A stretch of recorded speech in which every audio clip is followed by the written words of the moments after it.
Hi, it's TRS-80 Retro Programming again. For anyone who's interested, this is a follow-up video.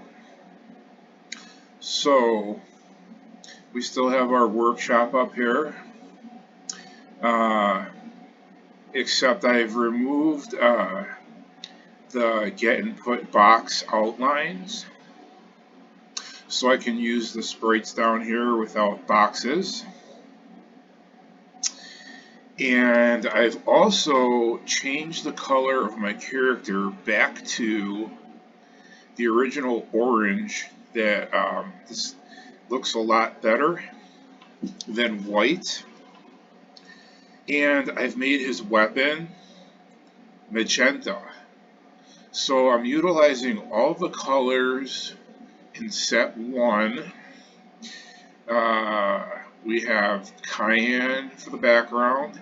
Now, no matter how many times I say cayenne and magenta, they're impossible to memorize. Okay, cayenne is basically just a dark green, whereas on color set 0 you have a lighter green, lighter shade of green. Okay, we have white, we have an orange that's very, very orange. I mean, it's like pumpkin orange, maybe even darker. It's almost like a red. So again, on color set 0 we have a red, but it's different than this. So this is orange. And then we have our magenta, again, which is a purple. And it's clearly purple, but there's different shades of purple. And on color set 0 we get a blue. So we're pretty transparent so far, but the big difference is white. And that's the reason I chose color set 1, is because ghosts need to be white. And this is a ghost game, okay? So that option's not available in color set 0. The closest thing we have is yellow. And I need more experience in color set 1, which also gives you a better border. We have a white border instead of the redundant green border, which drives me crazy because the text screen is green. It's basically monochrome. Text screen is monochrome, for anybody that doesn't know. And so anyways, so after I made these adjustments, I took off the get and put boxes. Everything's lined up the way it's supposed to be. And so basically what I have now is all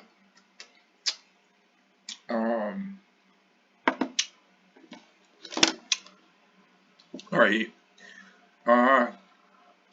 So I put some motion into the ghost.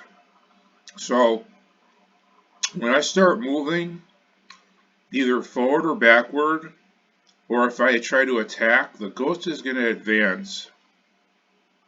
But he won't advance past this point right here. He'll go back. And I haven't figured out a way to make him go backwards. I haven't figured that out yet. I just did this real quick. If you guys have any suggestions, lay them on me. I just thought of one way. I couldn't figure it out before, but I might do something like when I get to a certain value, a certain negative value, I could say that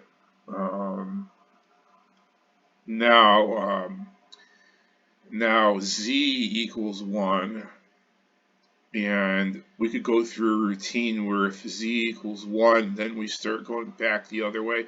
You have to figure out some kind of mathematical solution. Everything's math with computers, unfortunately.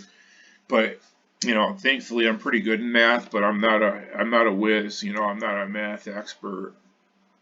I mean, I'm probably better in math than the average person, but I don't know You know, this is coding. This is a little different, but anyways, not to get too far off track. So what I did, and this is just a real quick thing that I did, is you can't see it, but right here, this pixel, if you can see my pointer, this pixel right here, the white, just this square right here, is set to a P-point detection, and my weapon here, I think it's this magenta dot, one of these dots. I don't remember which one it is, but if it happens to detect a magenta dot in this area, we're going to get hit detection. So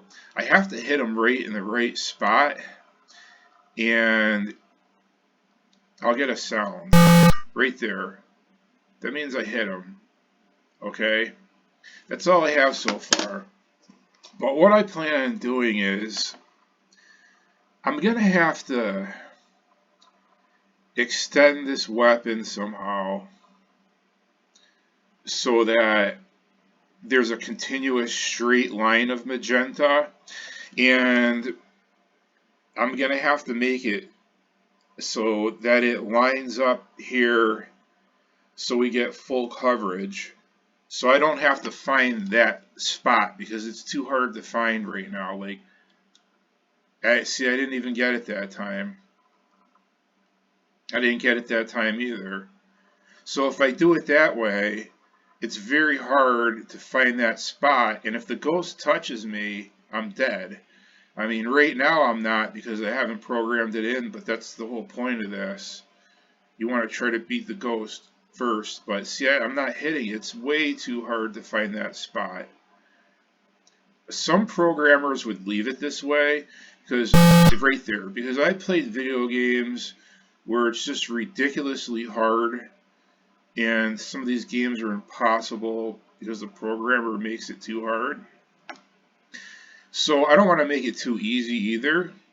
There's going to have to be, you know, as soon as his arm, if you see the arm right here, as soon as his arm gets to right about this area right here, I'm hit. So the best way to do that, I don't know yet, because when I attack, you know, if I'm like this and he hits my sword, then I'm dead, right? Because he touched me, you know. But if I'm in the attack position, you know, there's a different range. Now he has to hit my face. So this is very confusing. This is this isn't something that you just do in 1 second. So, I don't know how I'm going to go about it.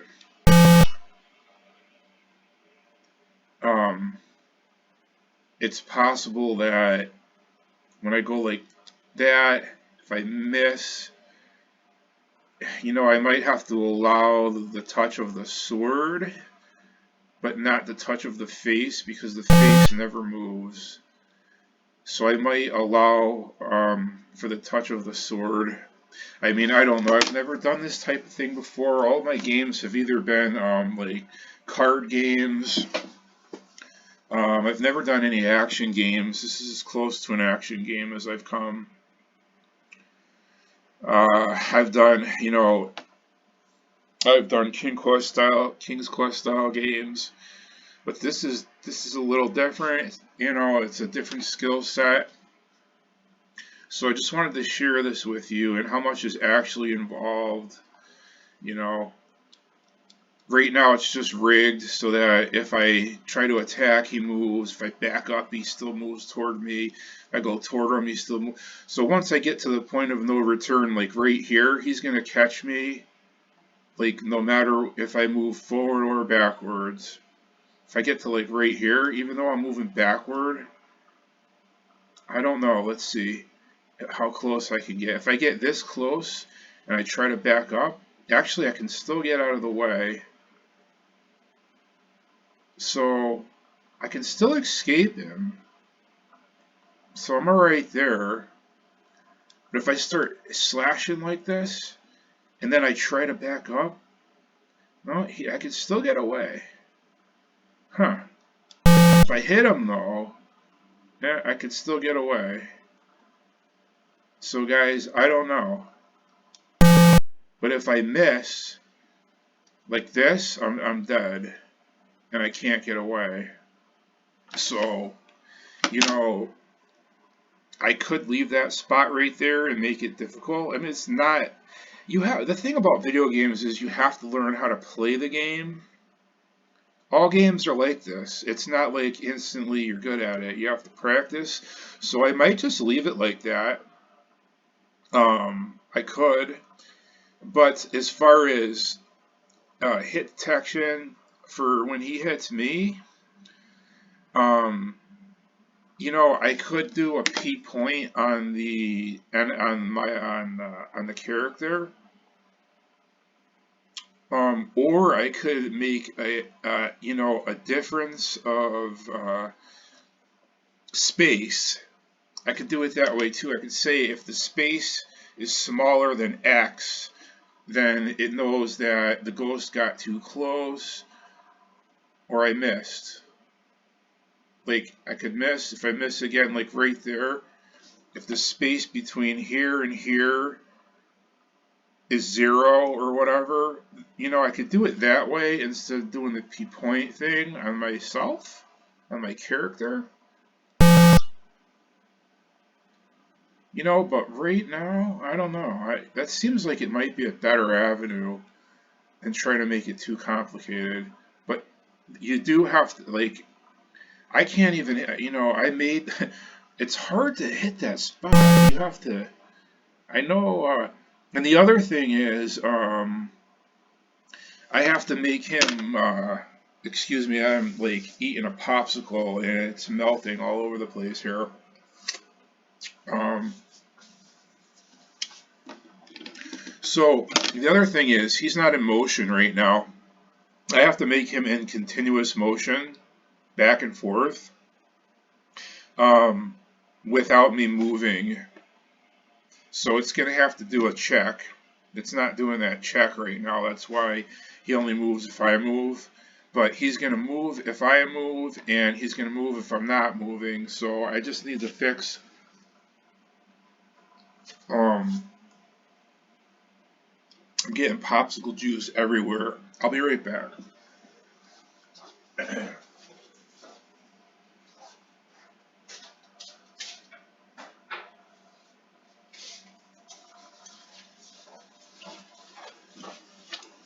All right. All right. Had to grab like a napkin. Seriously, I'm like leaking everywhere. But so that's what I think I'm gonna do. I'll just I forgot. I don't even remember what the heck I was saying. I'm gonna have to set them in motion, and I'll keep that there to make it a little difficult. And I'll try to get. And then I have to figure out how to make them go backward, and then as soon as the space between here and here is too small, I get killed, and then I have to start over. So I might make it where you only get one life, and if you screw up, you gotta start the game over. Some games are like that, and I think I might do that just to save myself a lot of trouble. But I don't know. I could give him 3 lives. Yeah, I mean that would make more sense. One life's not enough. 3 would be good. And the other thing is,